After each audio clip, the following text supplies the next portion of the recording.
રાજકોટમાં ભેળસેળ કરનાર સામે મનપા દ્વારા કાર્યવાહી હાથ ધરાઈ રહી છે, જેમાં 36 જેટલા સ્થળો પરથી મીઠાઈ અને ફરસાણના નમૂના લેવાયા છે, જેમાં કોઠારિયા, ભક્તિનગર, મઢી ચોકમાં વેપારીઓને ત્યાં ચેકિંગ પ્રક્રિયા હાથ ધરાઈ છે।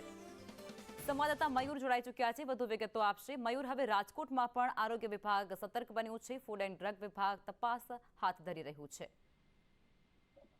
લખમાં રાજકોટ મહાપાલિકાના ફૂડ એન્ડ આરોગ્ય વિભાગ દ્વારા અલગ અલગ પ્રકારના નમૂનાઓ છે તે લેવામાં આવ્યા છે। 4 વિસ્તાર છે તેમને ત્યાં ચેકિંગ કરીને ફરસાણ, જલેબી, પનીર, મીઠાઈ સહિતના નમૂનાઓ છે તે લીધા છે। 36 જેટલા નમૂનાઓ છે એ લેવામાં આવ્યા છે અને આ તમામ નમૂનાઓ છે એમને પરીક્ષણ માટે લેબ ખાતે મોકલી આપવામાં આવ્યા છે। ઉલ્લેખનીય વાત એ છે કે આ તમામ નમૂનાઓનો જે રિપોર્ટ છે દિવાળી બાદ આવશે।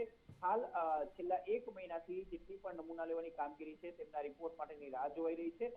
નમૂનાનો રિપોર્ટ લગભગ 1 મહિનાથી લઈને 3 મહિના સુધી આવે છે, એટલે લોકો ખોરાક છે તે ખાઈ લે છે ને ત્યારબાદ ખબર પડે છે કે ખાવા લાયક હતો કે કેમ।